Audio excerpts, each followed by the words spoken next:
Nanginginig ang mga kamay ni Ara habang kinakapap ang lumang litrato sa kanyang bulsa. Ligtas pa ba si Papa? Hindi. Alam niyang hindi na. Pero hindi pa rin makapaniwala ang kanyang puso. Ang ingay ng sirena ng ambulansya at pulis ay humahalo sa kanyang humahangos na paghinga, bumubuo ng isang kanta ng trahedya na mananatili sa kanyang alaala habang buhay. Nagmamadali siyang bumaba ng tricycle, halos hindi na inabot ang bayad dahil sa pagmamadali. Walang ibang tumatakbo sa kanyang isip, kundi ang mukha ng kanyang ama, si Mang Tonyo, ang tanging ilaw sa mundong ito. Nasa balita. Nahagip. Isang ACDU. Nagmamadaling umakyat si Ara sa nakaharang na tape ng pulis, sumisigaw ng pangalan ng kanyang ama. Papa! Papa! Isang pulis ang humarang sa kanya, ang mukha ay seryoso. Miss, hindi po kayo pwedeng lumapit. Ang papa ko po yan. Mang Tonyo po ang pangalan niya. Nasaan po siya? Hindi na niya mapigilan ang mga luha. Ang mga ilaw ng ambulansya ay sumasayaw sa kanyang mukha, nagpinta ng isang malagim na eksena. Nang makalapit siya, bumagsak ang kanyang mga tuhod. May nakatakip na puting tela sa gitna ng kalsada, at sa gilid nito ay isang sira-sirang jeep, ang paboritong jeep ng kanyang papa. Nanginginig ang buo niyang katawan. Hindi niya kailangan ng kahit anong kumpirmasyon. Alam na niya. Ang huling halik kaninang umaga, ang ngiti niyang masarap sa almusal, iyon na pala ang huli. Nadinig niya ang mga bulungan ng mga tao. Naku, kawawa naman si Mang Tonyo. Lashing daw yung driver ng ASV. Ang kanyang paningin ay lumipat sa isang lalaking pinipilit pakalmahin ng dalawang pulis. Matangkad, nakasuot ng mamahaling damit at may bahid pa ng dugo sa mukha. Nakalugay ang buhok at ang mga mata ay puno ng galit na parang galit sa sarili. Siya iyon.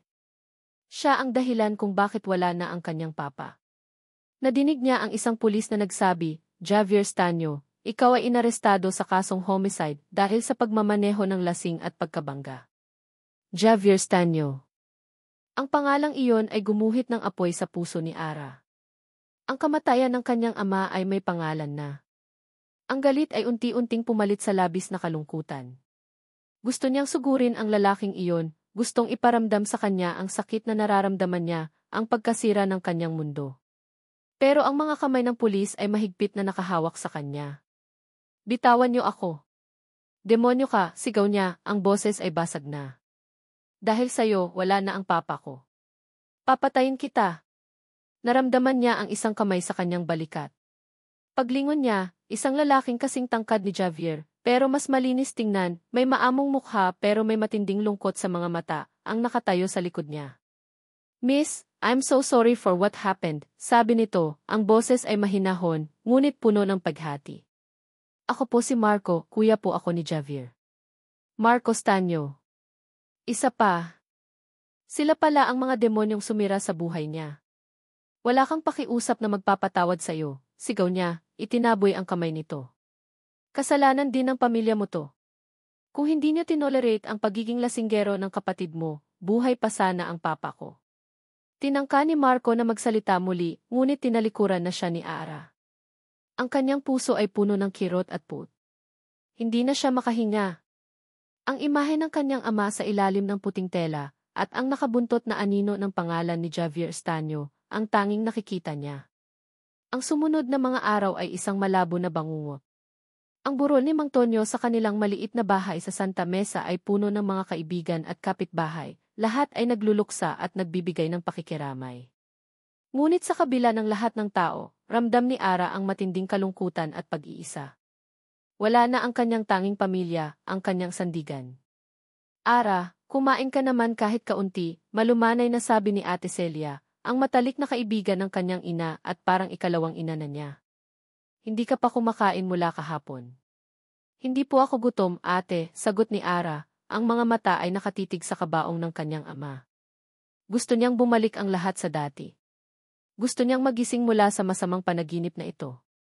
Pero alam niyang hindi na mangyayari. Narinig niya ang mga bulungan. Naku, paano na si Ara? Wala na si Mang Tonyo, wala na rin trabaho.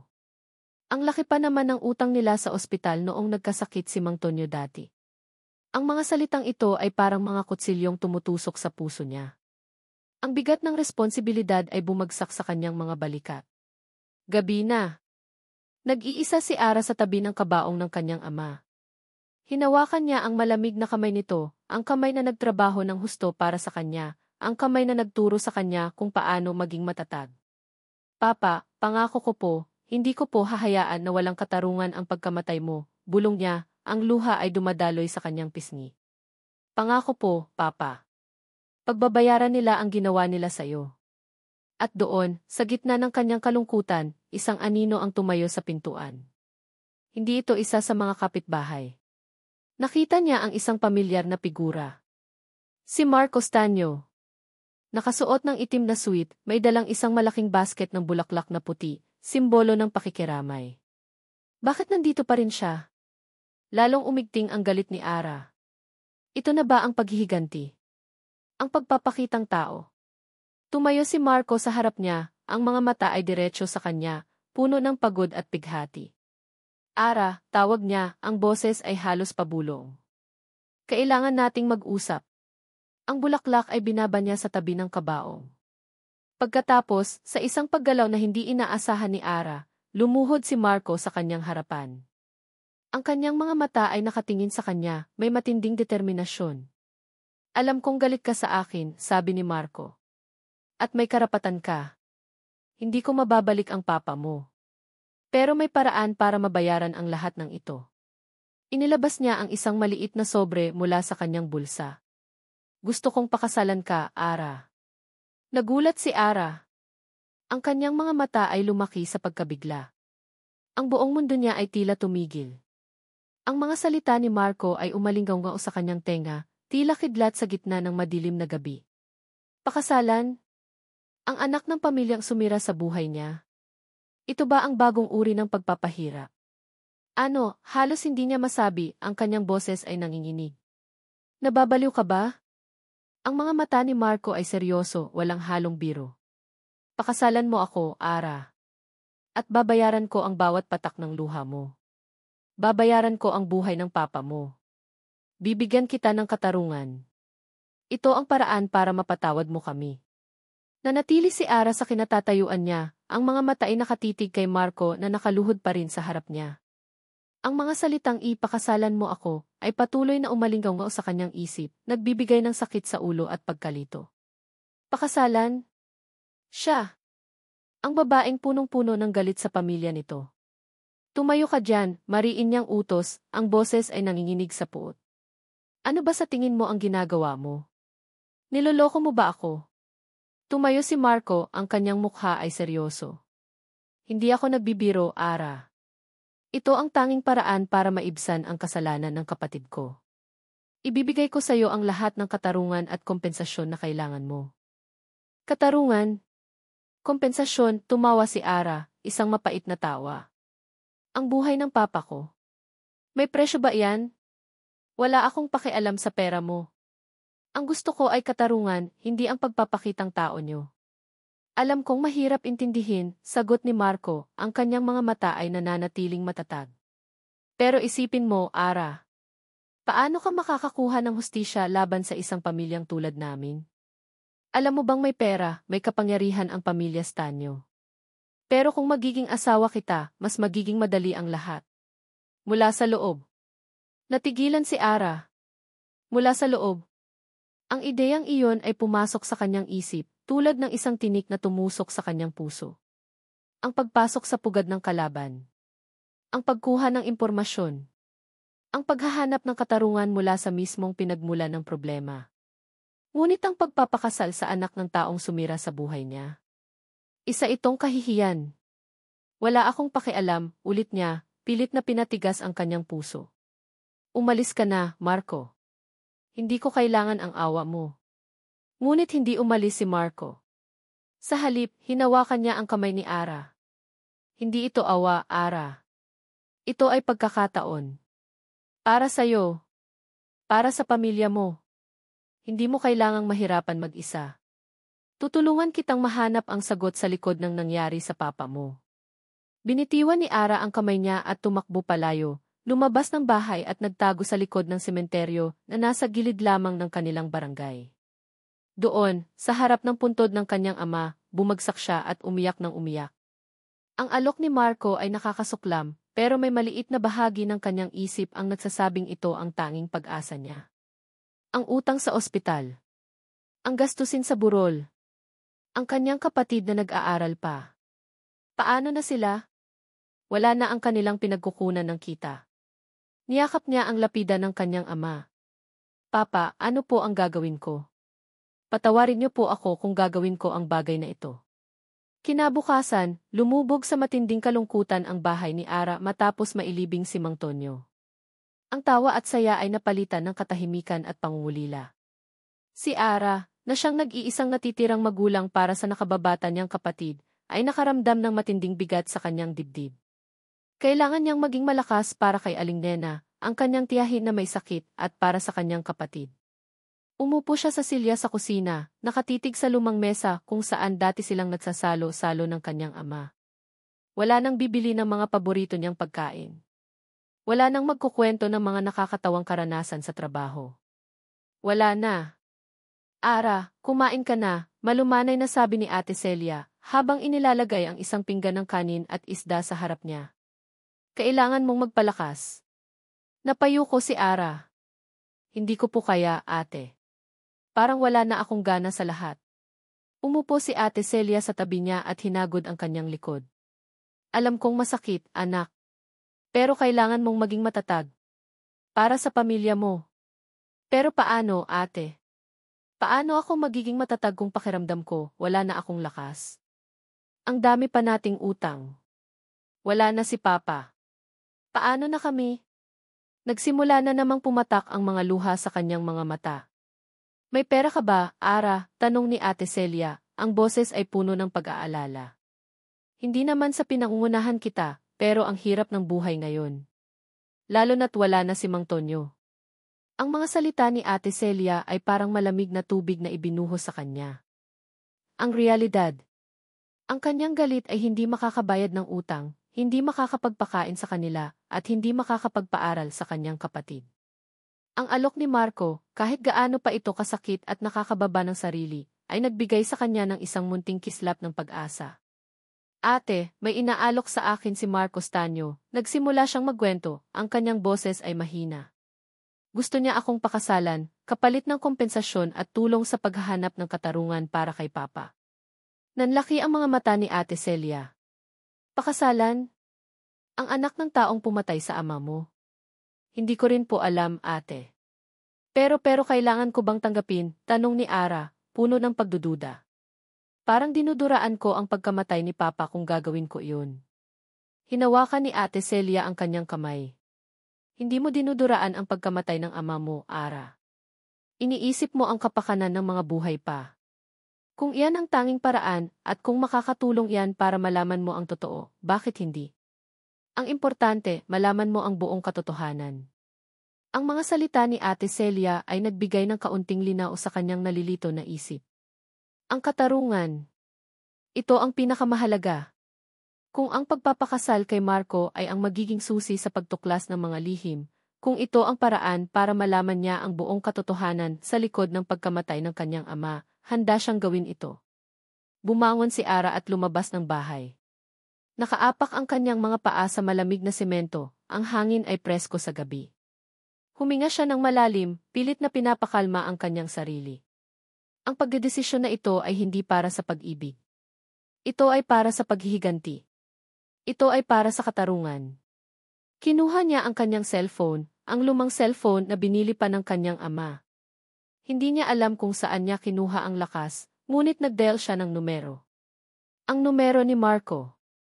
Hello, boses ni Marco, may bahid ng pagtataka. Tinanggap ko ang alok mo, diretsong sabi ni Ara, walang pahiwatig ng anumang emosyon. Pero may kondisyon ako. Hindi sumagot si Marco sa kabilang linya. Naghihintay. Tulungan mo akong hanapin ang buong katotohanan sa likod ng pagkamatay ng papa ko, patuloy ni Ara. Hindi lang ang kapatid mo. Lahat ng sangkot. Lahat ng sikreto. Kung hindi mo yan magagawa, wala tayong kasal na magaganap. May sandaling katahimikan sa kabilang linya bago sumagot si Marco. Ang boses ay seryoso at may bakas ng determinasyon. Tinatanggap ko ang kondisyon mo, Ara. Simula ngayon, magkasama nating hahanapin ang katarungan para sa papa mo. Pinuto ni Ara ang tawag. Pakiramdam niya, bumigat ang kanyang katawan. Isa na siyang bride to be, hindi sa pag-ibig, kundi sa isang kasunduan na puno ng galit at paghahanap ng katarungan. Isang kasunduan na magdadala sa kanya sa mundo ng kanyang mga kalaban. Ang araw ng kasal ay dumating ng napakabilis, o tila ganoon sa pakiramdam ni Ara. Walang bonggang seremonya, walang puting belo, walang masayang tugtugin. Isang simpleng pagpirma ng dokumento sa harap ng isang huwes, kasama lamang si Ate Celia bilang saksi, at ang seryosong mukha ni Marco. Ang lahat ay parang panaginip o mas malala pa, isang bangungot na pinilit niyang gisingin ang sarili. Nakatayo si Ara sa harap ng malaking gate ng Stanyo Mansion, ang bahay na hindi niya inakala kailanman napapasukan niya. Mataas ang pader, may tsisi sa bawat sulok, at isang guardia na tila rebulto. Ito ang tipugad ng halimaw, kung saan nakatira ang mga sumira sa buhay niya.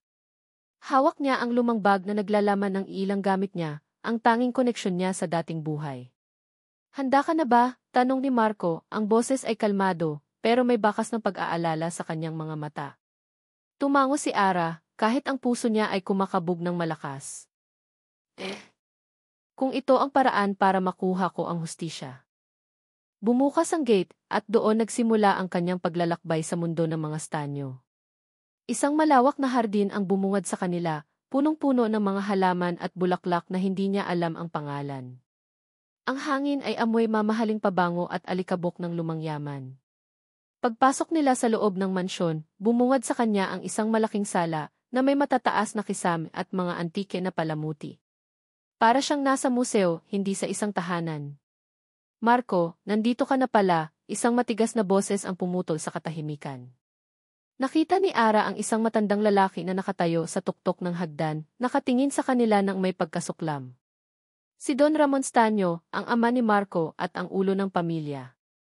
Ang kanyang mga mata ay matalim at ang kanyang tindig ay puno ng otoridad. Ito pala ang kinasal mo, Marco, tanong ni Don Ramon, ang tingin ay bumaba mula ulo hanggang paa ni Ara, puno ng paghamak. Akala ko ba, pinakasalan mo lang para sa kahihiyan ng pangalan natin? Naramdaman ni Ara ang init sa kanyang mukha. Gusto niyang sumagot, gusto niyang iparamdam kay Don Ramon na hindi siya basta-bastang babae na kayang apakan. Ngunit pinigilan siya ni Marco. Papa, respeto naman, sabi ni Marco, ang kanyang boses ay kalmado pero may bahid ng babala. Asawa ko na si Ara ngayon. Ngumisi si Don Ramon. Asawa? Sa mata lang ng batas. Hindi sa mata ng pamilya Stanyo. Sana lang ay alam niya ang lugar niya sa bahay na ito. Bumaba si Don Ramon ng hagdan at hindi man lang tinignan si Ara, diretsong dumaan sa harap nila at naglakad patungo sa isang kwarto. Ang kanyang presensya ay mabigat, tila isang ulap ng paghamak. Pasensya ka na sa papa ko, sabi ni Marco. Ganoon talaga siya. Hindi sumagot si Ara. Hindi niya inaasahan ang pagtanggap, ngunit ang ganitong klaseng paghamak ay mahirap lunukin. Ang tanging nagbibigay sa kanya ng lakas ay ang pag-iisip sa kanyang ama at ang pangakong binitawan niya. Ipinakita ni Marco ang kwarto ni Ara. Malaki ito, mas malaki kaysa sa buong bahay nila sa Santa Mesa. May malambot na kama, malaking closet at sariling banyo. Ngunit sa kabila ng lahat ng luho, pakiramdam ni Ara ay nakakulong siya sa isang ginintuang haula.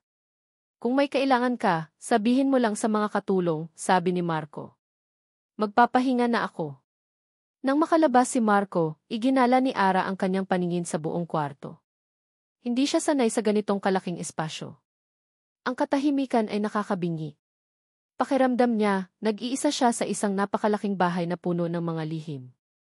Nang gabing iyon, hindi makatulog si Ara. Ang isip niya ay ligaw.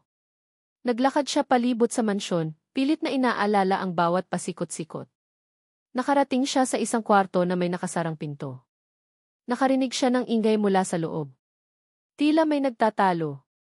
Hindi ko maintindihan, Papa. Bakit kailangan nating gawin ito, boses ni Marco? Hindi mo naiintindihan dahil bata ka pa, Marco. Ang pangalan natin ang nakataya dito. Ang kinabukasan ng pamilya Stanyo, boses naman ni Don Ramon. Napilitang lumapit si Ara, ang kanyang puso ay kumakabog. Sumilip siya sa siwang ng pinto. Nakita niya si Marco at Don Ramon na nagtatalo sa loob ng opisina. Nakita niya ang mga papeles na nakakalat sa mesa. Mayroon siyang nakita. Isang file na may nakasulat na Javier Estaño, kasong homicide. Nanginginig ang kanyang kamay. Ito na ba? Ang simula ng kanyang paghahanap ng katarungan? Ngunit bago pa niya marinig ang iba pa, nadinig niya ang isang malakas na tunog mula sa likuran niya. Isang vase ang nahulog. Nagulat si Ara at napalingon. Ano sa tingin mo ang ginagawa mo dito? Matigas na boses ng isang katulong, ang kanyang mga mata ay puno ng pagdududa. Agad na lumabas si Marco at Don Ramon mula sa opisina, ang kanilang mga mukha ay puno ng pagtataka at pagdududa. Nahuli si Ara. Nakatayo siya sa harap ng pintuan, ang kanyang mga mata ay nakatitig sa file na nakita niya. Ang mukha ni Don Ramon ay namula sa galit. Anong ginagawa mo rito, binibini? Tanong ni Don Ramon, ang boses ay malamig at puno ng banta. Sinisilip mo ba ang mga ari-arian namin? Naramdaman ni Ara ang lamig na bumalot sa kanya. Nabigo siya. Nahuli siya sa unang gabi pa lang. Ngunit sa kabila ng takot, may isang apoy ang nagliyab sa kanyang dibdib. Kailangan niyang maging matatag. Nagising si Marco kinabukasan na may mabigat na pakiramdam. Ang mukha ni Ara, puno ng pagkabigla at takot nang mahuli siya sa labas ng opisina ng kanyang ama, ay bumalik-balik sa kanyang isip. Alam niyang hindi ito madali para kay Ara. Ang desisyon nitong pakasalan siya ay isang sakripisyo, at ang huling gusto niya ay maramdaman nito na mas lalo pa itong nakakulong sa kanilang tahanan. Ang pinakaimportante ay makuha ang tiwala ni Ara. Pagkatapos ng mabilis na almusal na halos hindi niya matikman, dumiretso si Marco sa opisina ng kanyang ama. Wala na si Ara doon, at ang katulong na nakakita kay Ara ay naglilinis na ng normal. Nagpatay mali siya si Marco. Papa, gusto kong pag-aralan ulit ang kaso ni Javier. Diretsong sabi ni Marco habang nag-aayos ng mga papeles si Don Ramon sa kanyang malaking mesa. Nagtaas ng kilay si Don Ramon. Bakit? Tapos na ang kaso. Nakakulong na ang kapatid mo. Hindi pa rin ako kumbinsido, Papa. May mga detalye na hindi malinaw, paliwanag ni Marco. Nangako ako kay Ara na tutulungan ko siyang malaman ang buong katotohanan. Bumuntong hininga si Don Ramon. Marco, huwag mong problemahin ang hindi mo problema. Ang katarungan ay para sa mga may kaya lang. At ang katarungan na alam natin, iyon ang nangyari. Huwag ka nang maghanap ng kung ano-ano pa. Mag-focus ka sa negosyo. Pero, Papa Di. Wala nang pero-pero, Marco. Hindi ko gugustuhin na may bumalik na problema sa pamilya natin dahil sa paghahanap mo ng katotohanan na hindi mo naman kailangan. Matigas na putol ni Don Ramon, ang kanyang tinig ay may banta. Sa kabila ng babala ng kanyang ama, desidido si Marco. Hindi lang ito para kay Ara, kundi para na rin sa sarili niya. Gusto niyang malaman kung anong nangyari sa gabi ng aksidente at kung paano naging ganito kasalimuot ang buhay ng kapatid niya. Kinausap ni Marco ang dating abogado ni Javier, si Atty. De la Cruz, sa isang mamahaling cave sa Makati. Matanda na ang abogado at halatang ayaw na nitong balikan ang nakaraan. Atty. De la Cruz, kailangan ko po ng tulong niyo, pakiusap ni Marco.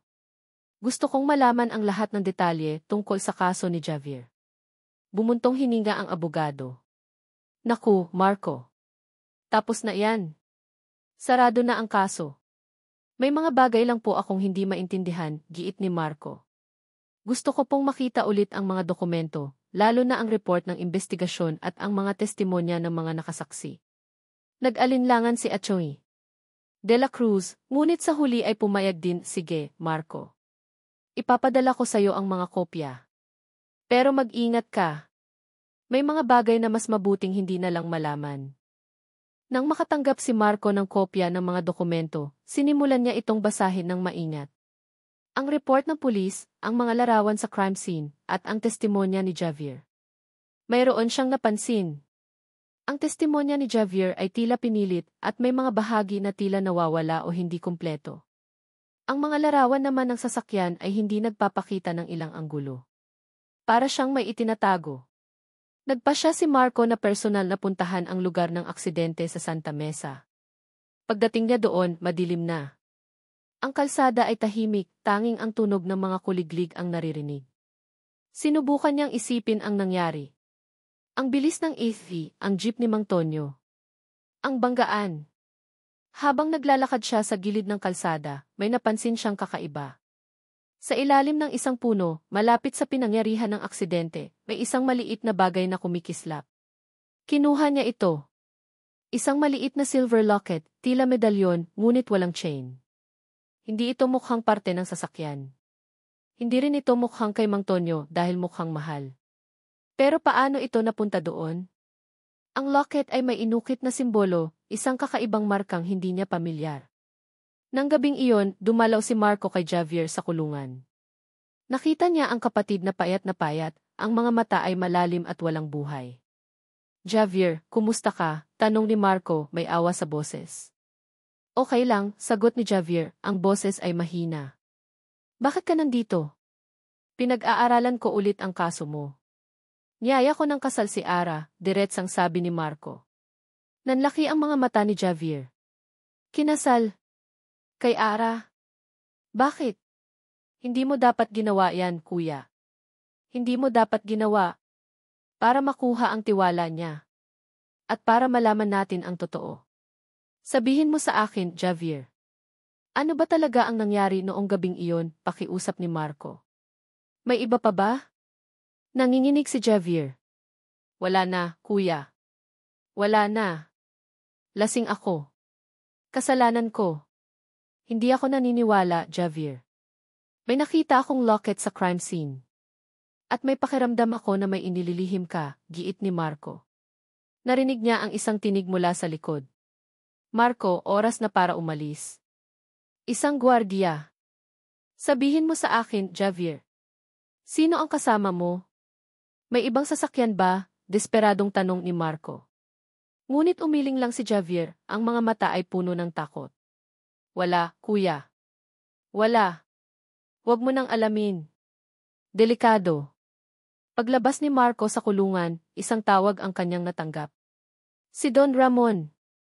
Marco, narinig ko na bumibisita ka sa kulungan at nakikipag-usap sa abogado ni Javier. Matigas na sabi ni Don Ramon. Sinabi ko na sayo, huwag kang manghimasok. May mga bagay na mas mabuting hayaan na lang. Hindi mo gugustuhin na masira ang pangalan ng pamilya Stanyo nang dahil lang sa isang simpleng aksidente. Pa, hindi ito simple. Ang buhay ng tao ang nawala, sagot ni Marco. Kung hindi ka titigil, hahayaan kitang makita ang magiging kapalit niyan. Huwag mong kakalimutan ang posisyon mo, banta ni Don Ramon. Naputol ang tawag. Ramdam ni Marco ang pagkabahala. May itinatago ang kanyang ama at alam niyang malaki ang itinatago nito. Ang locket sa kanyang palad ay tila nagbabaga, isang senyales na ang katotohanan ay hindi pa kumpleto. Hindi mapakali si Ara sa loob ng kanyang malaking kwarto. Ang insidente sa opisina ni Don Ramon noong nakaraang gabi ay patuloy na bumabagabag sa kanya. May itinatago sila. Alam niya. At ang tingin ng katulong sa kanya ay parang isang matalim na kutsilyo. Paano niya makukuha ang mga sagot kung bawat galaw niya ay binabantayan? Isang umaga, habang nag-aayos siya ng mga gamit sa kanyang closet, may napansin siyang isang lumang kahon sa ilalim ng tumpok ng mga kumot. Hindi ito mukhang parte ng mga gamit na ibinigay para sa kanya. Kinuha niya ang kahon. May nakasulat sa gilid, mga dokumento ni Lolo Stanyo. Ang lolo ni Marco. Binuksan niya ang kahon. Puno ito ng mga lumang papeles, sulat at litrato. Karamihan ay tungkol sa negosyo ng pamilya, ngunit may isa ang pumukaw sa kanyang pansin. Isang lumang kopya ng business permit ng isang maliit na hardware store. Sa ilalim ng pangalan ng store, may nakasulat na may-ari, Antonio Tonyo de la Cruz. Napatigil si Ara. Ang pangalan ng kanyang ama. Si Mang Tonyo ay may koneksyon sa pamilya Stanyo bago pa man mangyari ang aksidente. Bakit hindi niya alam? Ang hardware store na iyon ay hindi ang huling trabaho ng kanyang ama. Isa itong trabaho niya noong bago pa lang siya magmaneho ng jeep. Ano ang koneksyon nito sa mga Stanyo? Naramdaman niya ang pagkabalisa. Mas komplikado ang lahat kaysa sa akala niya. Ang kanyang ama ay hindi lang basta biktima ng isang aksidente. Mukhang may mas malalim na ugat ang lahat ng ito. Nang gabing iyon, habang naghahapunan sila, nagkaroon ng sandaling katahimikan sa mesa. Si Don Ramon ay seryoso at si Marco ay tila malalim ang iniisip. Naisip ni Ara na ito ang pagkakataon para magtanong. Marco, pwede ba tayong mag-usap pagkatapos? Tanong niya, ang kanyang tingin ay diretso kay Marco. Tumango si Marco. Pagkatapos ng hapunan, nagtungo sila sa malawak na garden. Ang simoy ng hangin ay presko at ang mga ilaw sa paligid ay nagbibigay ng kakaibang ambience. Marco, nakita ko ang ilang lumang papeles sa kwarto ko, nagsimula si Ara, dahan-dahan. May mga dokumento tungkol sa isang hardware store na dating pagmamay-ari ng papa ko. May connection ba ang papa ko sa pamilya niya dati? Natigilan si Marco. Hardware store. Hindi ko alam yan, Ara. Ang alam ko, driver lang si Mang Tonyo. Pero sa dokumento, lumabas na nagtrabaho siya sa isang hardware store na may koneksyon sa Stanyo Group. Sabi ni Ara, ang kanyang boses ay puno ng pagdududa. May kinalaman ba ito sa nangyari sa kanya? Napabuntong hininga si Marco. Sa totoo lang, Ara, marami akong hindi alam tungkol sa mga negosyo ni Papa. Simula nang maaresto si Javier, naging abala ako sa pag-aasikaso ng kumpanya. Pero kung may ganoon niyang koneksyon, aalamin ko. Naramdaman ni Ara ang kaunting pagluwag sa kanyang puso. Kahit paano, handa si Marco na makinig at tumulong. Salamat, Marco. Alam kong mahirap itong sitwasyon para sa'yo, sabi ni Marco, ang kanyang boses ay malumanay. Alam kong galit ka sa akin at sa pamilya ko. Pero gusto kong malaman mo na seryoso ako sa pangako ko na tutulungan kang malaman ang totoo. Tumango si Ara.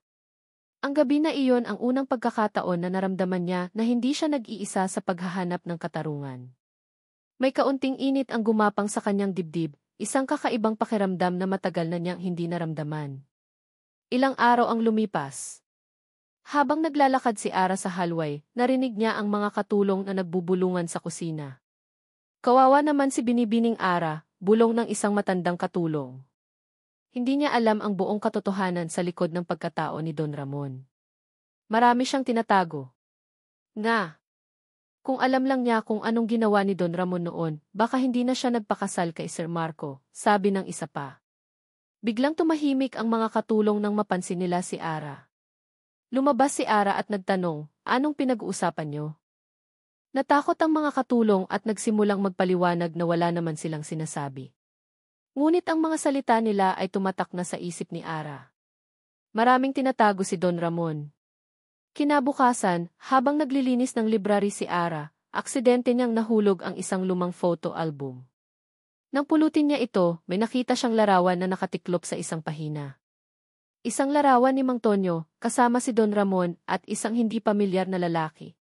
Sa likod ng larawan, may nakasulat sa lumang sulat kamay, tagumpay. Stanyo Hardware & de la Cruz Construction.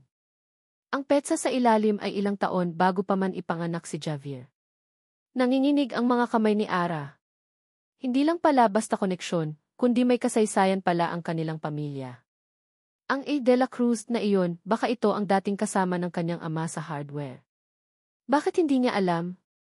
At bakit kasama pa nila si Don Ramon? Parang may isang malaking puzzle ang unti-unting nabubuo, at ang bawat piraso ay nagdudulot ng mas matinding pagdududa. Ang larawang ito ay higit pa sa isang simpleng alaala. Ito ay isang mahalagang piraso ng ebidensya na maaaring magbago sa takbo ng lahat. Naglakad si Marco patungo sa silid-aklatan ng kanilang mansyon, hawak ang locket na nakita niya sa crime scene. Ang larawang ipinakita ni Ara, ang ama nito, si Don Ramon, at ang isang hindi kilalang lalaki, ay gumugulo sa kanyang isip. Hindi niya matanggap na may tinatago ang kanyang ama tungkol sa nakaraan. Ngayon, sa pagkakaroon ng dalawang ebidensya, ang kanyang pagdududa ay lumalim. Natagpuan niya si Don Ramon na nagbabasa ng dyaryo sa isang malaking silya. May baso ng brandy sa gilid.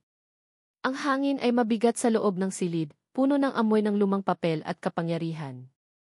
Papa, simula ni Marco, ang kanyang boses ay kalmado, ngunit may pahiwatig ng pag-aalinlangan. May gusto akong itanong sa'yo. Ibinaba ni Don Ramon ang dyaryo, ang kanyang mga mata ay matalim. Ano yan, Marco? Hindi ka pa ba tapos sa paghahanap ng multo ng nakaraan? Nakita ko po ang larawan ni Mang Tonyo, kasama ka, at isang lalaki na may nakasulat na De La Cruz Construction sa likod, sabi ni Marco, diretsong tiningnan ang kanyang ama. Ano po ang koneksyon niyo sa kanya? Bakit hindi mo po sinabi sa akin? Walang pagbabago sa ekspresyon ni Don Ramon. Ah, iyon? Lumang kasaysayan lang yan. Si Tonyo de la Cruz ang dating may-ari ng hardware store na nakipagsosyo sa atin noon. Maliit na negosyo lang yan, wala nang kinalaman sa ngayon. Maliit na negosyo, pero bakit kasama siya sa litrato mo, Papa? At bakit hindi mo man lang nabanggit sa amin, giit ni Marco? At sino ang de la Cruz na kasama niya sa construction? Bumuntong hininga si Don Ramon tila nairita. Marco, huwag kang maging mapaghanap. May sariling buhay ang bawat isa sa atin. Ang nakaraan ay nakaraan na. Ang importante ay ang kasalukuyan at ang kinabukasan ng pamilya Stanyo. Pero ang pagkamatay ni Mang Tonyo ay hindi simpleng aksidente, Papa.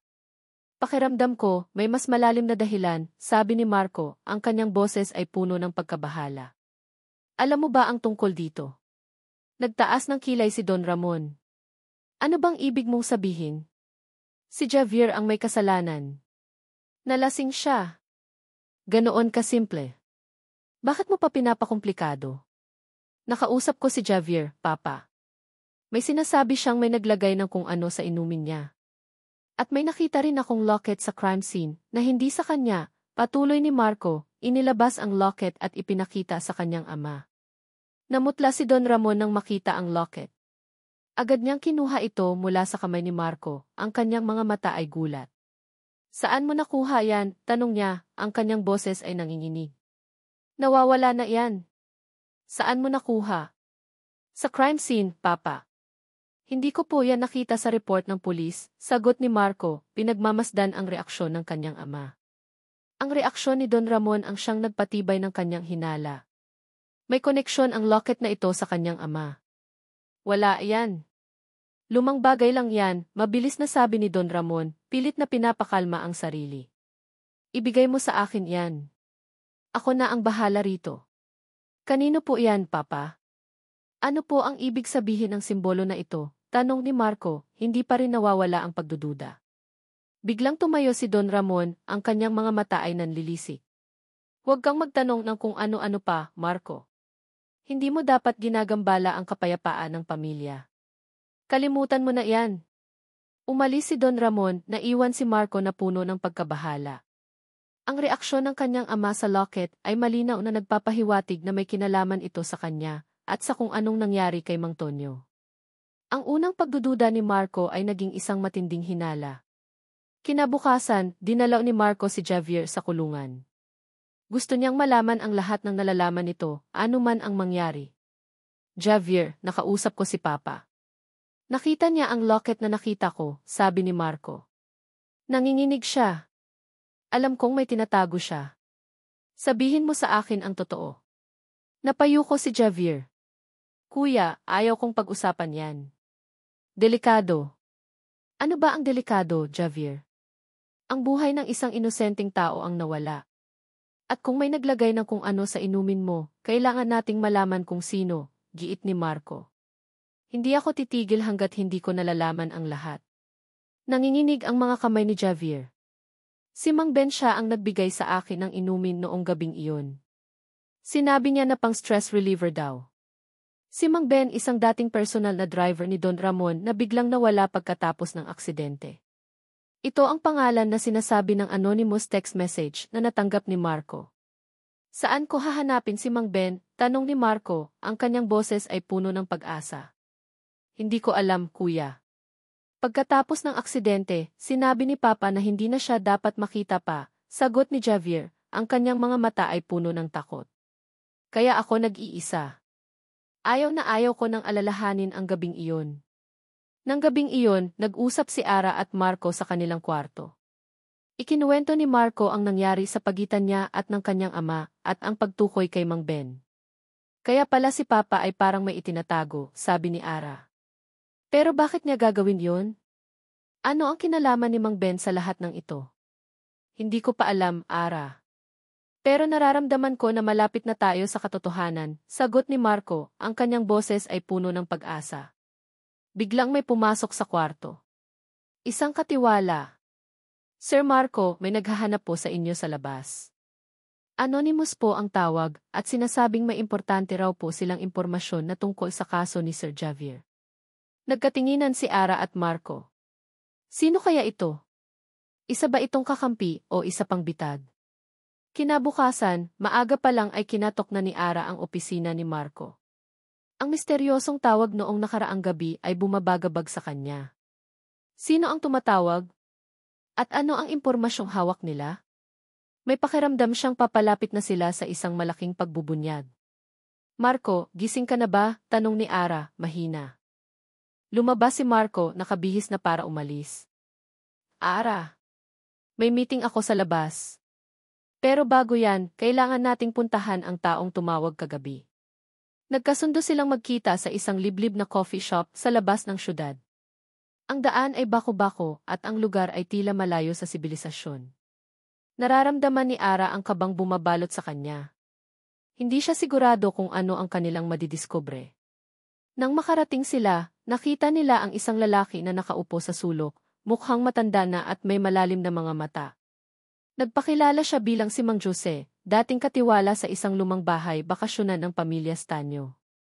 Kaya ko kayong tulungan sa kaso ni Sir Javier. Nagsimula si Mang Jose, ang boses ay mahina, puno ng takot. Matagal ko nang gustong sabihin ang totoo, pero natatakot ako.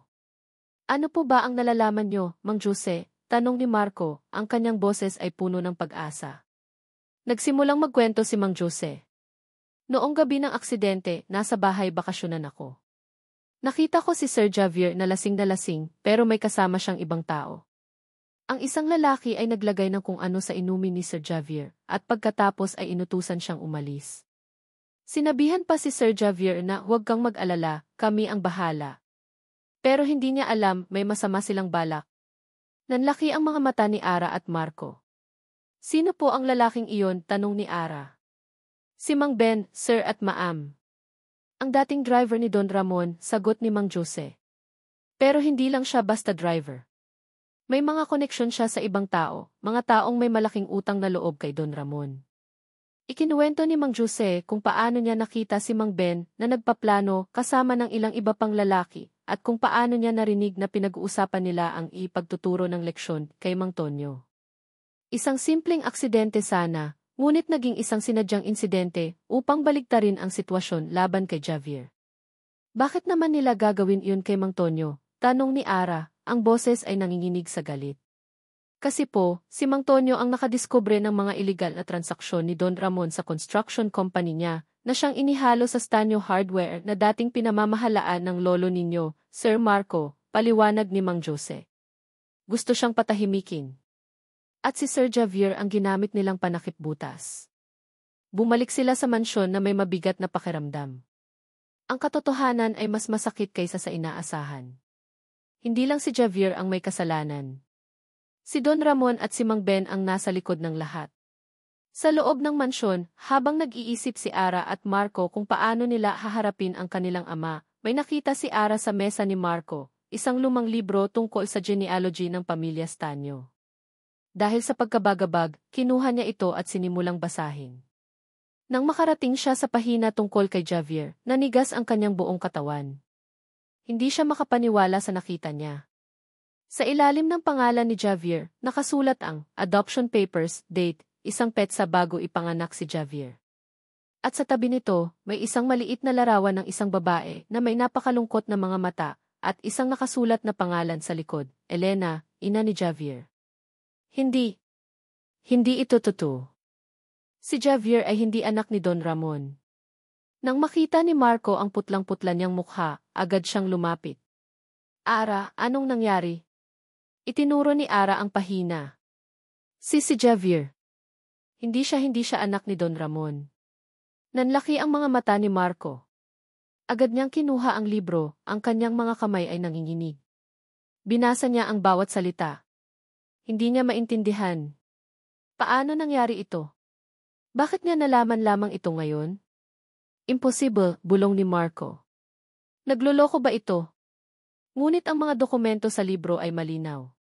Ang mga legal na papel para sa pag-aampon. Ang pangalan ng ina ni Javier. Ang lahat ay nakatago sa loob ng mga libro sa kanilang sariling library. Ang kanyang ama, ang taong kinatatakutan niya, ang taong nagprotekta sa kanilang pangalan, ay nagtago ng ganito kalaking sikreto mula sa kanya. Ang reaksyon ni Marco ay masakit para kay Ara. Nakita niya ang pagkabigla, ang pagtataka, at ang labis na pighati sa mga mata nito. Sa sandaling iyon, ang kanyang puot kay Javier ay unti-unting napalitan ng awa. Si Javier, na inakala niyang kaswal lamang sa pagkamatay ng ama niya, ay isa ring biktima. Isang anak na inampon na ginamit bilang panakipbutas, at marahil ay hindi man lang niya alam ang sarili niyang pinagmulan. Ara, kailangan kong kausapin si Papa, sabi ni Marco, ang boses ay nanginginig sa galit at pagkabigla. Ngunit pinigilan siya ni Ara. Hindi, Marco. Kailangan muna nating kausapin si Javier. Kailangan niyang malaman ang totoo. At kailangan nating malaman kung ano ang nalalaman niya sa lahat ng ito. Nagkatinginan sila. Ang katotohanan tungkol kay Javier ay nagbago ng lahat. Nagbigay ito ng bagong perspektibo sa kaso ni Mang Tonyo at sa buong pamilya Stanyo. Ang haring si Don Ramon ay may isang napakalaking lihim, at ang lihim na iyon ang siyang magiging susi sa paglutas ng lahat ng problema. Ngunit ang pagbubunyag nito ay mangangahulugan ng digmaan sa pagitan ng mag-ama. Hindi makatulog si Marco. Ang bawat salita ni Mang Jose, ang bawat linya sa adoption paper ni Javier, ay umalinggaw sa kanyang isip. Ang kanyang kapatid na inakala niyang tunay ay hindi pala. At ang kanyang ama, ang taong kinikilala niyang matuwid, ay nagtago ng ganito kalaking lihim. Ang buong mundo niya ay tila binaliktad. Ang galit kay Javier ay napalitan ng awa, at ang paggalang sa ama ay nabahira ng pagdududa. Kinabukasan, maaga pa lang ay dumiretso sila ni Ara sa kulungan. Kinuha na rin nila ang tulong ng isang bagong abogado, isang kakilala ni Marco na mapagkakatiwalaan. Naisip niya na kailangan nila ng eksperto na makakatulong sa paghaharap ng mga bagong ebidensya. Nang makita ni Javier ang adoption papers, nanlaki ang kanyang mga mata. Hawak niya ang dokumento, ang kanyang mga kamay ay nanginginig. Hindi ito totoo, bulong niya, ang kanyang tinig ay basag. Nagpapatawa lang kayo, kuya. Totoo ito, Javier, sabi ni Marco, ang kanyang boses ay puno ng pighati. Inampun ka ni na Papa. At mukhang ginamit ka lang nila para matakpan ang isang mas malaking sikreto. Niyakap ni Ara ang braso ni Marco, nakaramdam ng matinding awa para kay Javier. Ang kanyang galit sa binata ay unti-unting nawawala, napapalitan ng pangunawa. Si Javier ay isa ring biktima.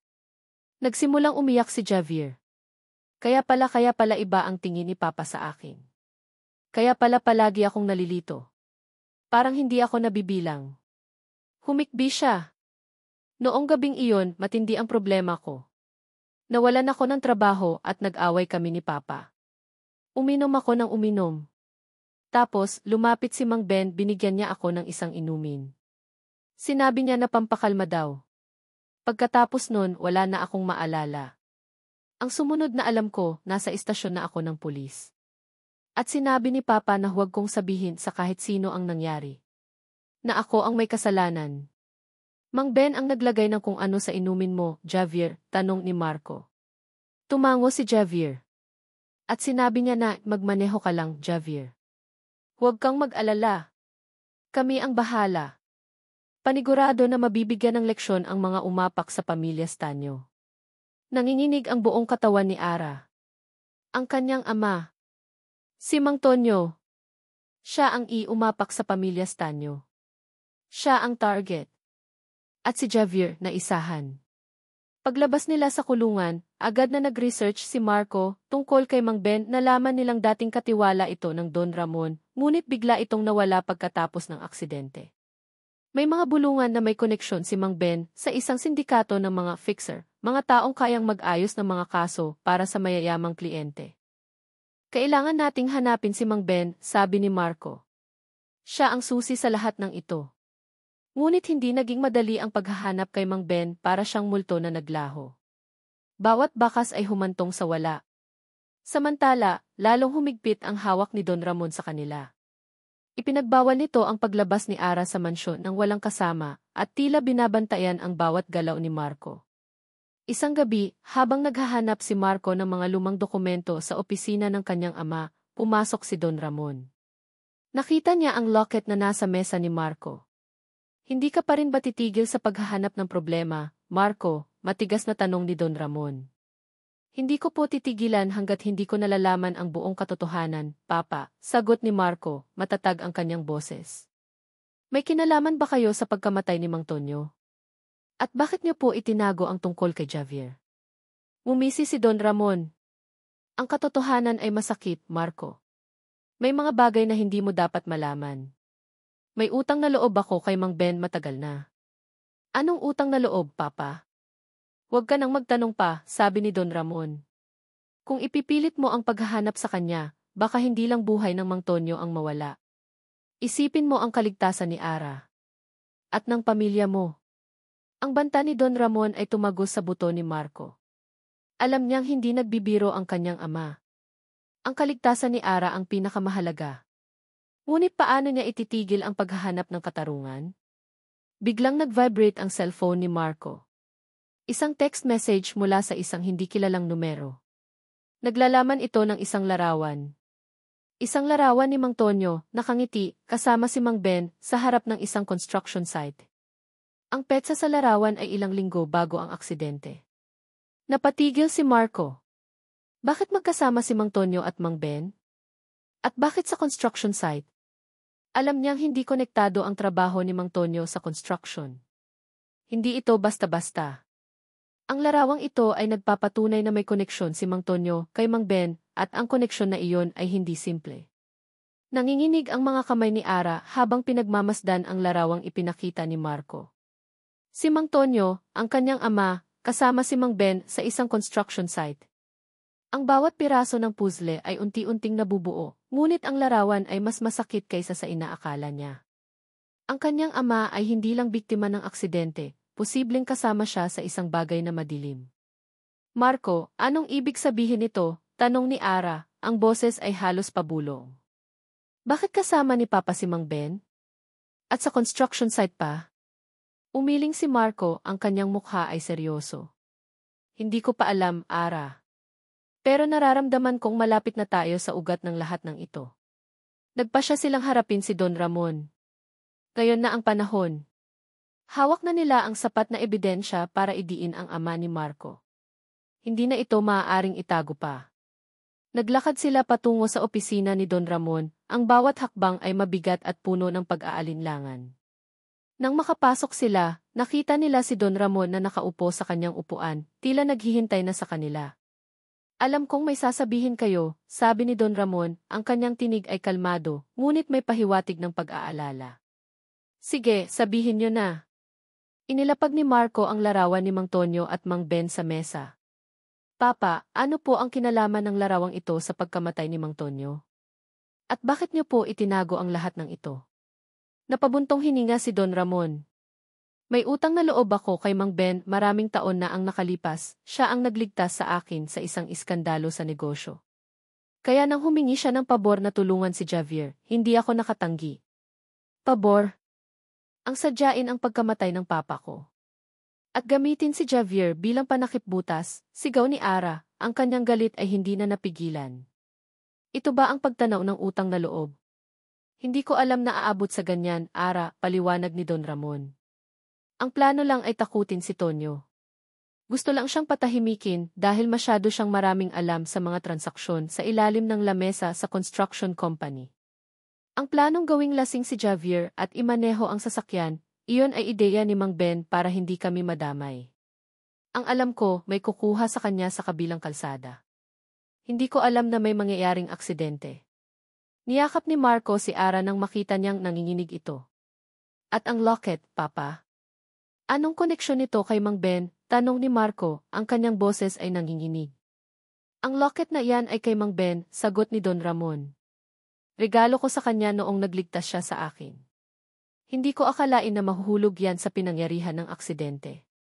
Ito ang nagbigay ng direktang koneksyon namin sa kanya. Biglang bumukas ang pinto. May dalawang lalaki ang pumasok. Nakasuot sila ng itim na suit, ang kanilang mga mukha ay seryoso. Sino kayo? Tanong ni Marco. Mga pulis kami, sabi ng isa sa mga lalaki. Mayroon kaming warrant of arrest para kay Mang Ben, nakita namin siya sa isang safe house, at natagpuan namin ang mga ebidensya na nag-ugnay sa kanya sa kaso ng pagkamatay ni Antonio de la Cruz. Ang mundo ni Ara ay tila tumigil. Nahuli na si Mang Ben, ang katarungan ay malapit na. Ngunit, kasabay ng pagdama ng kaunting ginhawa, may isang mas malalim na sakit ang gumapang sa kanyang puso. Ang pagkamatay ng kanyang ama ay sadyang pinlano. At ang pamilyang pinakasalan niya ay may koneksyon sa likod ng lahat ng ito. Marco, natatakot ako, bulong ni Ara, ang kanyang mga mata ay puno ng luha. Paano na tayo? Paano natin matatanggap ang lahat ng ito? Hinawakan ni Marco ang kanyang kamay ng mahigpit. Hindi ko rin alam, Ara. Pero magkasama tayo. Hindi kita bibitawan. Kinabukasan, ang balita tungkol sa pag-aresto kay Mang Ben at ang pagkakabunyag ng mga koneksyon ni Don Ramon ay kumalat na parang apoy. Naging laman ng mga balita. Ang pangalan ng pamilya Stanyo ay nabahira ng iskandalo. Si Don Ramon ay nahaharap sa mga kasong obstruction of justice at complicity. Sa gitna ng kaguluhan, nakatanggap si Ara ng isang tawag. Mula sa ospital. Si Aling Nena, ang kanyang tiyahin, ay isinugod sa emergency room. Ang matinding stress at kalungkutan ay nagdulot ng malubhang sakit sa puso. Nagtatakbo si Ara at Marco patungo sa ospital. Pagdating nila, nakita nila si Ate Celia na umiiyak sa labas ng emergency room. Si Aling Nena, kritikal ang kondisyon niya, sabi ni Ate Celia. Naramdaman ni Ara ang pagbagsak ng kanyang mundo. Ang isa pang pamilya niya ay nasa bingit ng kamatayan. Ang lahat ng pagdurusa, ang lahat ng paghahanap ng katarungan, ay tila walang katapusan. Ang tanging nalalabi sa kanya ay naglalaho. Sa harap ng pintuan ng emergency room, napaluhod si Ara. Ang huling pag-asa niya ay tila naglaho. Wala na siyang lakas. Niyakap ni Marco si Ara, ngunit walang salita ang lumabas sa kanyang bibig. Pareho silang nanlumo. Ang bawat laban na kanilang pinagdaanan ay tila humantong sa isang masakit na katapusan. Sa sandaling iyon, ang lahat ay tila nawala. Ang malamig na sahig ng ospital ang siyang saksi sa pagbagsak ni Marco. Ang yakap niya kay Ara ay higpit na higpit, ngunit ang bigat ng mundo ay tila bumagsak sa kanilang dalawa. Narinig niya ang bawat hikbi ni Ara, ang bawat luha na pumapatak. Ang lahat ng kanilang pinaglaban ay tila walang kabuluhan kung mawawala na naman ang isang mahal sa buhay ni Ara. Ang katarungan ay malapit na sana, ngunit ang kapalit nito ay masakit. Ara, huminahon ka, bulong ni Marco kahit ang boses niya ay basag. Hindi pa tayo susuko. Lalaban tayo para kay Aling Nena. Ngunit sa gitna ng matinding kalungkutan, isang bagay ang nagpabago sa lahat. Nang ihatid ni Marco si Ara pauwi, matapos ang ilang oras na paghihintay sa ospital na walang kasiguruhan, napansin niya ang kakaibang pagbabago sa asawa. Madalas itong nagsusuka sa umaga, at may mga pagkakataong tila ayaw nitong kumain ng anumang pagkain. Isang hapon, habang si Marco ay abala sa pakikipag-usap sa bagong abogado nila tungkol sa kaso ni Don Ramon at Mang Ben, nakita niya si Ara na may hawak na isang maliit na bagay. Lumapit siya. Isang pregnancy test. At ito ay positibo. Nagkatinginan sila. Ang balita ay tila isang sinag ng liwanag sa gitna ng madilim na kabanata ng kanilang buhay. Isang bagong buhay. Isang pag-asa. Sa gitna ng kaguluhan ng mga kaso at mga lihim, may isang maliit na kaligayahan ang unti-unting sumisibol. Niyakap ni Marco si Ara nang mahigpit. Magiging magulang tayo, Ara, bulong niya, ang kanyang tinig ay puno ng pagkamangha at kaligayahan. Ngunit ang mga mata ni Ara ay may bahid pa rin ng lungkot. Paano, Marco? Sa gitna ng lahat ng ito, paano natin palalakihin ang bata sa isang mundong puno ng galit at lihim? Hinawakan ni Marco ang mukha ni Ara. Hindi natin hahayaan na maapektuhan siya ng mga problema natin. Hindi tayo susuko. Lalo na ngayon. Ito ang magiging inspirasyon natin para ipagpatuloy ang laban pero sa ibang paraan. Kinabukasan, lumambot ang puso ni Ara. Ang pagbubuntis niya ay nagbigay sa kanya ng bagong perspektiba. Hindi na lang ito tungkol sa paghihiganti. Ito ay tungkol sa paglikha ng isang mas magandang kinabukasan para sa kanilang anak. Kailangan niyang maging malakas, hindi lang para sa kanyang sarili, kundi para sa bagong buhay na lumalaki sa kanyang sinapupunan. Nang araw na iyon, tinawagan ni Marco ang isang matalik na kaibigan niya na isang investigative journalist, si Gino. Kilala si Gino sa kanyang katapangan at pagiging tapat sa paghahanap ng katotohanan. Gino, kailangan ko ang tulong mo, sabi ni Marco. May malaking istorya ako para sa'yo, tungkol sa pamilya Stanyo at sa pagkamatay ni Mang Tonyo. At may kinalaman ito sa aking ama. Nagulat si Gino. Seryoso ka, Marco? Ito ay maaaring magdulot ng malaking iskandalo. Alam ko. At handa akong harapin ang anumang magiging resulta. Kailangan ng publiko na malaman ang totoo, sagot ni Marco, matatag ang boses. Samantala, dumalaw si Ara kay Javier sa kulungan. Sa pagkakataong ito, wala nang galit sa kanyang mga mata. Sa halip may awa at pag-unawa. Javier, simula ni Ara, ang kanyang tinig ay malumanay. Alam ko na ang totoo. Tungkol sa'yo. At tungkol kay Mang Ben. Napayuko si Javier, ang kanyang mga mata ay puno ng kahihiyan. Patawarin mo ako, Ara. Hindi ko sinasadya ang nangyari sa papa mo. Hindi ko alam na gagamitin lang ako. Hindi ko alam na hindi ako tunay na Stanyo. Hinawakan ni Ara ang kamay ni Javier. Naiintindihan ko na. Hindi lang ikaw ang biktima rito. Patawarin mo rin ako kung galit ako sa iyo ng matagal. Hindi mo kasalanan ang lahat.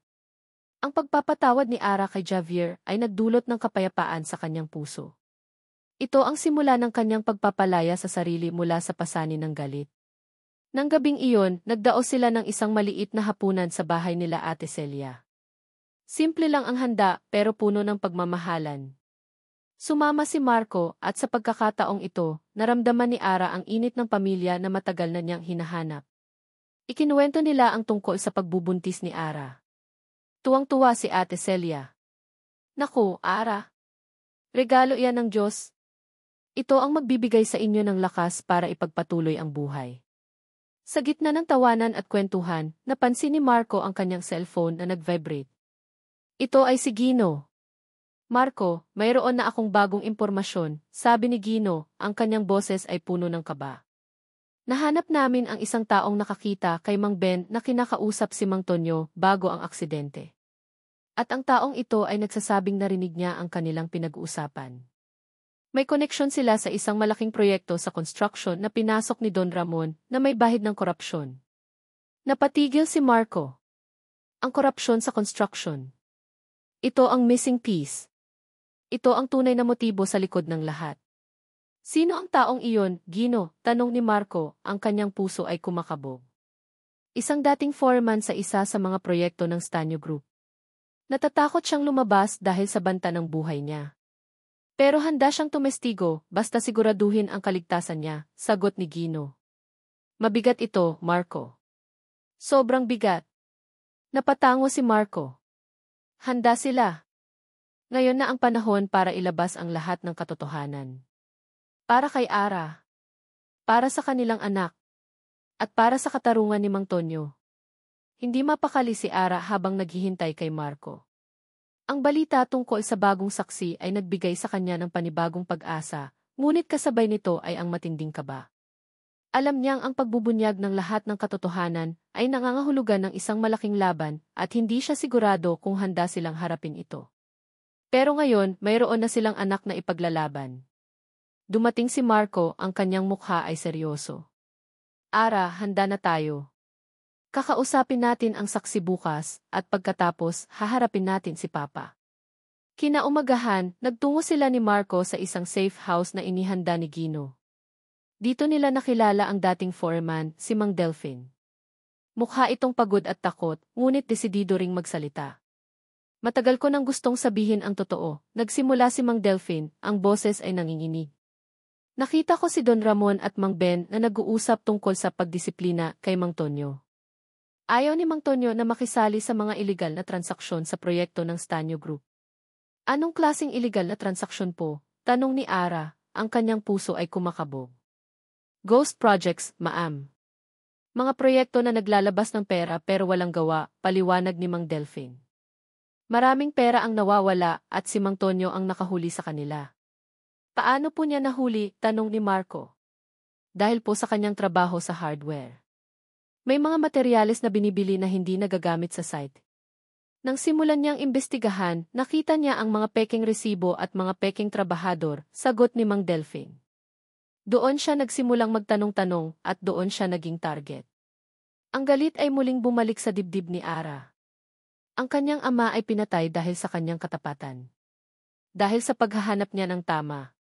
Nagpasya si Gino na magkaroon ng press conference kinabukasan.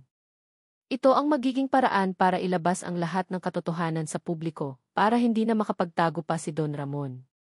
Naghanda si Marco at Ara. Handa na silang harapin ang anumang pagsubok. Nang sumunod na araw, ang press conference ay ginanap sa isang hotel. Puno ito ng mga mamamahayag at kamera. Si Marco at Ara ay nakaupo sa harap, kasama si Gino at Mang Delphine. Nagsalita si Gino, ipinapaliwanag ang mga ebidensya at ang mga pahayag ni Mang Delphine. Ipinakita ang larawan ni Mang Tonyo at Mang Ben ibinunyag ang tungkol sa mga iligal na transaksyon ng Stanyo Group. Ang pagkamatay po ni Mang Tonyo ay hindi isang simpleng aksidente, sabi ni Gino, ang kanyang boses ay malinaw at malakas. Ito ay isang sadyang pagpatay, upang takpan ang isang malaking kaso ng korupsyon sa loob ng Stanyo Group na pinamumunuan ni Don Ramon Stanyo. Nagsimulang magbulungan ang mga mamamahayag. Ang balita ay kumalat na parang apoy. Pagkatapos, tumayo si Marco. Ang kanyang boses ay nanginginig sa una, ngunit unti-unting naging matatag. Bilang anak ni Don Ramon Stanyo, ako po ay humihingi ng paumanhin sa lahat ng nangyari. Lalabas po ang lahat ng katotohanan. At ako po, kasama ang aking asawa, ay sisiguraduhin na makakamit ang katarungan para kay Mang Tonyo. Ikinuwento rin niya ang tungkol sa pag-aampon kay Javier, at kung paano ito ginamit para protektahan ang mga kasinungalingan ng kanilang ama. Ang lahat ay nabunyag. Biglang bumukas ang pintuan ng conference room. Si Don Ramon Stanyo, kasama ang kanyang mga abogado, ay pumasok. Ang kanyang mukha ay galit na galit. Ito ay puro kasinungalingan, sigaw ni Don Ramon. Ginagawa lang nila ito para sirain ang pangalan ko at ng pamilya Stanyo. Ang ebidensya ay hindi nagsisinungaling, Papa, matatag na sabi ni Marco. Ang mga pahayag ni Mang Delphine, ang locket, ang mga dokumento sa hardware, lahat ay nagtuturo sa iyo. Nagsimula ang isang mainit na pagtatalo sa loob ng conference room. Sinubukan ni Don Ramon na pabulaanan ang lahat, ngunit ang mga mamamahayag ay nagpatuloy sa pagtatanong. Ang kanyang mga abogado ay walang magawa. Ang katotohanan ay tuluyan ng nabunyag. Kinabukasan, lumabas ang warrant of arrest para kay Don Ramon Stanyo. Siya ay nahaharap sa mga kasong murder, obstruction of justice, at korupsyon. Ang buong bansa ay nagulat. Ang isang respetadong negosyante ay naging isang kriminal. Para kay Ara, isang matamis na tagumpay ito. Nakuha niya ang katarungan para sa kanyang ama. Ngunit ang sakit ay naroon pa rin. Ang pamilyang pinakasalan niya ay sira na. Nasa tabi niya si Marco, hawak ang kanyang kamay. Ang kanilang pamilya ay nasa gitna ng kaguluhan, ngunit magkasama silang lumalaban. Nang gabing iyon, habang tahimik silang naghahapunan, tumingin si Ara kay Marco. Ang kanyang mga mata ay puno ng pagod at mga luha na hindi patuyo. Marco, mahina niyang tanong. Pagkatapos ng lahat ng ito, pagkatapos ng lahat ng sakit, ng lahat ng kasinungalingan, pwede pa ba tayong maging masaya? Pwede pa ba nating itayo ang pamilyang ito? O masyado nang malalim ang mga sugat? Naghintay si Marco. Hindi siya agad sumagot. Ang kanyang mga mata ay puno ng pag-asa, ngunit may bakas din ng pag-aalinlangan. Ang tanong ni Ara ay tumago sa kaibuturan ng kanyang puso. Ang katahimikan ang siyang sumagot sa tanong ni Ara. Tumitig si Marco sa mga mata ng asawa, ang kanyang kamay ay mahigpit na nakahawak sa kamay nito. Ang sugat ay malalim at ang sakit ay sariwa pa rin, ngunit ang pag-ibig na unti-unting sumibol sa gitna ng lahat ng kaguluhan ay mas malakas kaysa sa anumang pighati. Masasaktan pa rin tayo, Ara, simula ni Marco, ang kanyang tinig ay malumanay, puno ng pag-unawa. Hindi mawawala ang sakit ng nakaraan ng basta-basta. Pero kung magkasama tayo, kung lalaban tayo, naniniwala akong makakabangon tayo. Ang anak natin ang magiging bagong simula. Ang magiging pag-asa natin. Tumingin si Ara sa kanyang tiyan, kung saan lumalaki ang kanilang anak. Ang mga salita ni Marco ay nagbigay sa kanya ng lakas. Hindi na lang ito tungkol sa kanya o sa kanyang ama. Ito ay tungkol sa pamilyang kanilang itinatayo.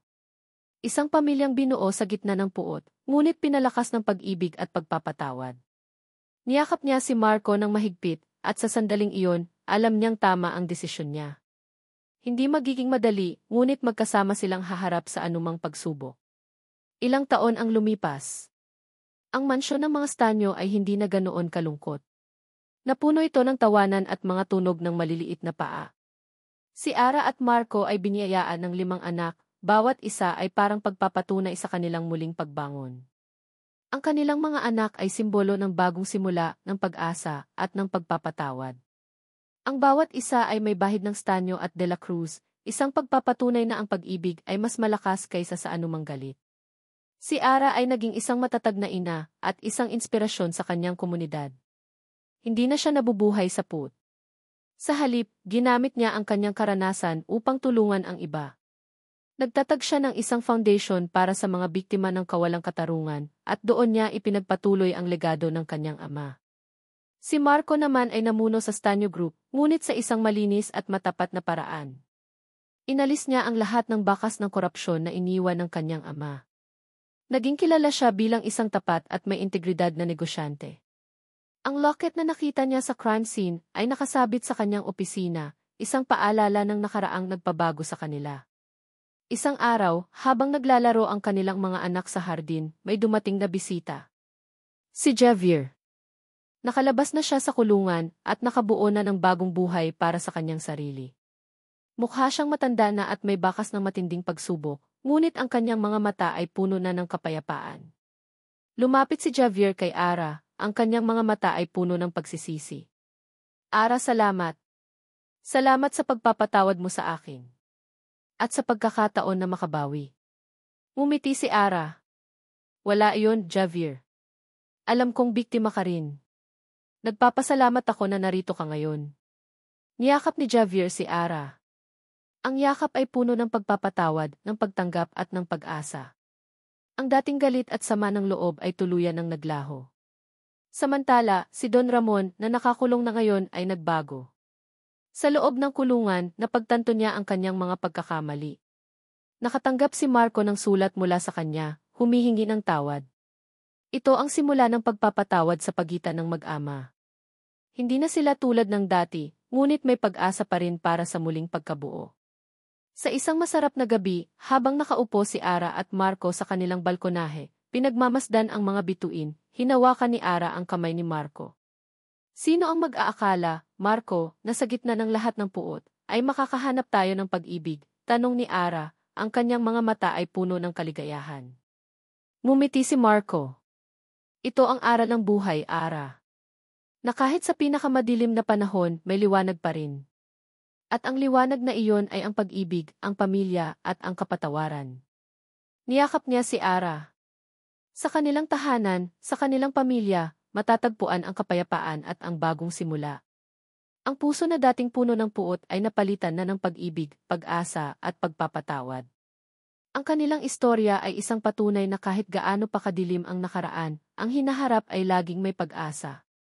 At dito nagtatapos ang kwento ni Ara at Marco, ang kanilang pusong dumaan sa matinding puot, ngunit sa huli, natagpuan ang tunay na pag-ibig.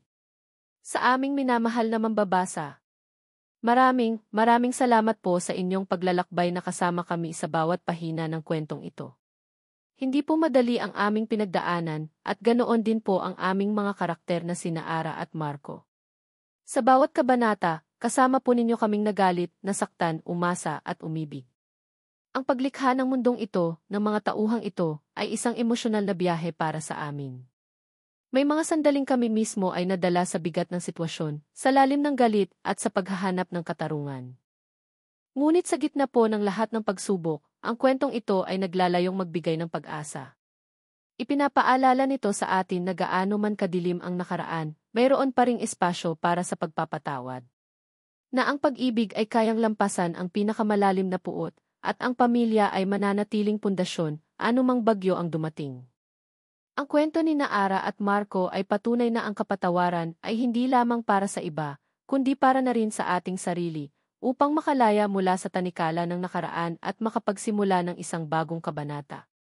Sana po ay naiwan sa inyong puso ang mensahe ng pag-asa, ng pagpapatawad, at ng walang hanggang kapangyarihan ng pag-ibig.